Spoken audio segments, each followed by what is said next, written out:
So we need to recognise that subcultures are youth and what different needs they have and interests. Subcultures have non-traditional communities, virtual or physical. And I bring this up because one of our previous speakers, probably the best speaker, no offence to the others, was the first one, which was Jim Dwyer, and he mentioned about all these great initiatives for the community that they've been doing in Seattle for the past 22 years, and they had great success engaging the community and allowing them to cut the red tape and just do what they want to do, just volunteer and make great things happen in the community. But the problem is, one thing he said was, I don't actually find virtual communities that important. He didn't actually think much to virtual communities. And to me, that's a generational difference, because if you ask anyone under 40 what is important, it's virtual communities these days. People often say, oh, if you're talking to someone on the internet, it's not a real conversation. You're not talking to a real person. There's just a robot on the other side that you're talking to. There's not actually someone on the other side.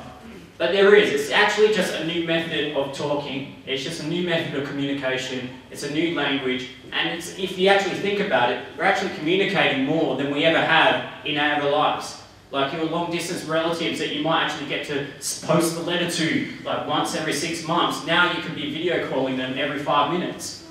So that's not always a good thing.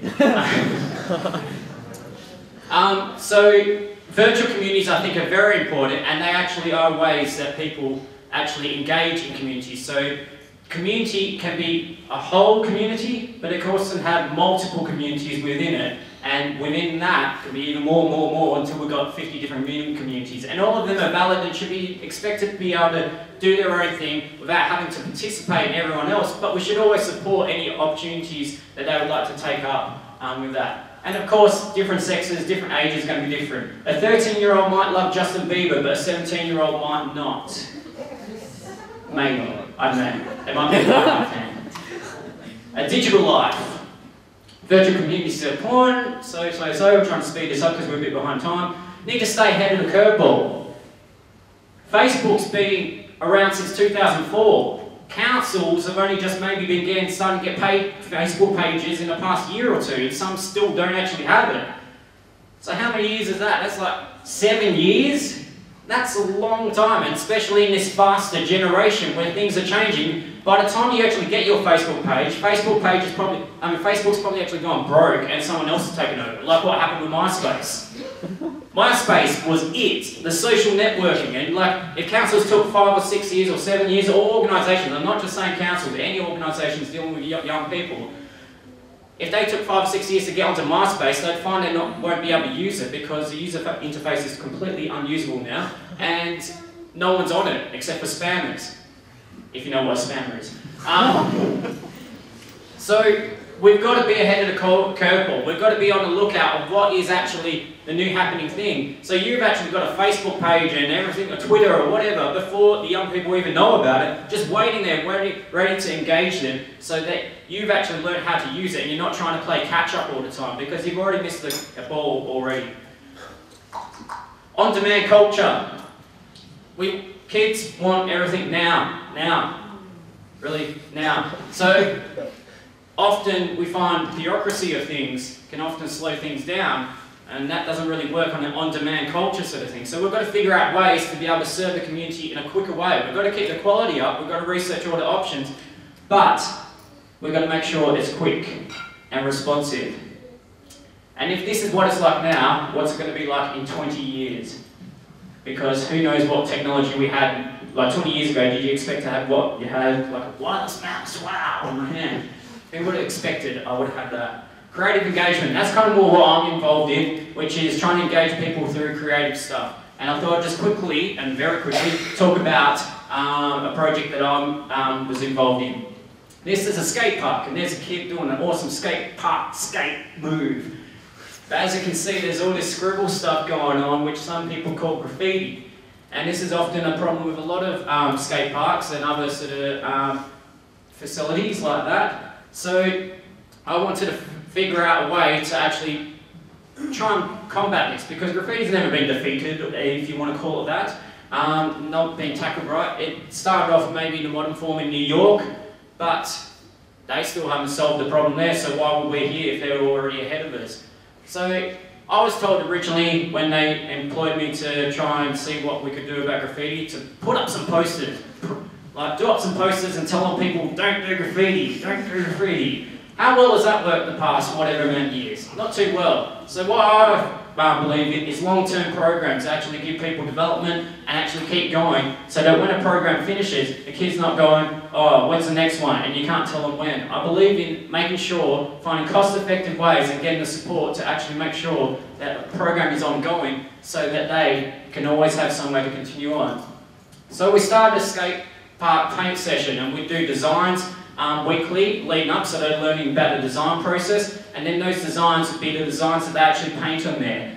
And they'd have to be to a specific theme, so they actually learn all about the design process as well as decorating our wonderful skate park there.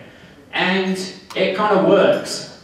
So what was all scribble is now like that. And if you put an anti-graffiti coating on it, it'll probably stay like that. But I disagree with that idea because then that'd be just a one-stop program. We tick it off and say, okay, we've solved that problem, let's move on to the next. But those young people are still involved, interested in being creative in that. So we want to keep engaging people. And you know what, those kids might get over it in a year's time, but another bunch might get older and then they are interested in it. So we need to keep it going.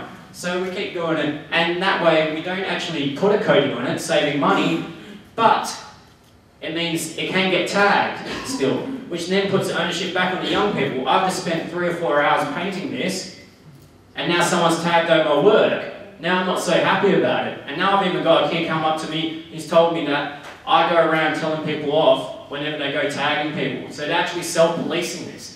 So each month we change it and get fresh designs, so even counsellors have mentioned in minutes, oh wow, how great is the skate park looking? We can actually take photos of our skate comps without swear words all over in the background sort of thing.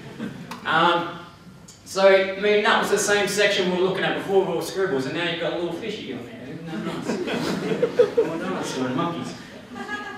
And that leads to other things as well. We do now a canvas exhibition, so we transfer those art skills to a canvas exhibition and we sell them off so the young people can actually earn money out of their artwork, but they also learn about the actual running of a business in a way because they actually only get the profits. So they have to pay for the costs of the actual canvas and the actual paint, and then anything on top of that from their bid, from their silent auction bid, they get to keep. So some kid could walk away with $70 from like painting something for a few hours, and someone gets something awesome up on their wall. And then there's also the thing where people have a perception that sort of urban art sort of stuff, or graffiti, whatever you want to call it, there's all sorts of names for it, is only for young people. Well, it's not. It's for old people as well.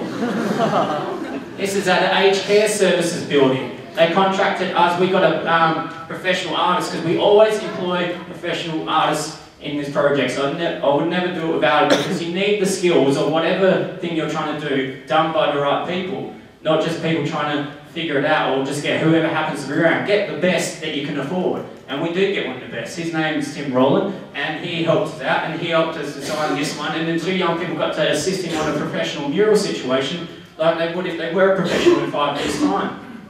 And in the process, the whole community benefits because the aged care service people get to see that every day they walk in instead of a blank wall, which looked really ugly and depressed them.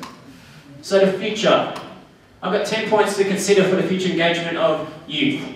Trust the people you've hired and have as many people actually doing things, not over management. We can often get too caught up in all the bureaucracy of things. We need to actually research things properly and make sure we do it properly, but we've also got to actually do things and not just make plans and then revise those plans and revise those plans and that. We need more people on the ground actually doing things and not doing funding applications that find out 6 months later on they didn't get it and then they have to do it again. It's wasting a lot of time when they could have just actually gone out and actually done something. Long-term consistent projects, as I mentioned before, less loss of engagement and less of disappointment, which some young people might be often left disappointed by the other support networks. So you want to make sure you've got that consistent network going so they know they've always got someone to rely on. As Jim said, cut the red tape, provide opportunities, respond fast, and nurture young people if they decide to step up. Not all young people want to. It's often the niche people that want to step up, maybe like some of these young people here, that actually have the initiative to come out and say, I want to put something on, I want to organise this, I want to make something different. Not all young people are going to want to do that, and that's okay. But for those that do, let's try and make it as easy as possible as we can. Marketing communication is key. You're competing with Coke. when you're marketing to young people. So let's market it like Coke, not like you market it to a bank or something else. There's no blanket solution. When you think about if you're an advertising agency, you would do a different campaign for different clients. So we must think about that when we're actually trying to communicate with young people, because it's a different client, if you will, to another client. Technology is the key. 10 years, 20 years ago, who knows what we were going to have? And now what do we have? What about 2050? What we're trying to predict right now will be absolute jokes and laughed at. So we've got to actually try and think ahead and use our imaginations and what we're going to do. And jobs are going to change. So that's really important for young people. Some people mentioned it earlier on in their speeches. I'm seeing in supermarkets now, you don't need people actually to scan your fruit and stuff anymore, because it's just a machine, you do it yourself anymore. So that some people are going to be soon unemployed in that, including my mum. Sorry, Mum.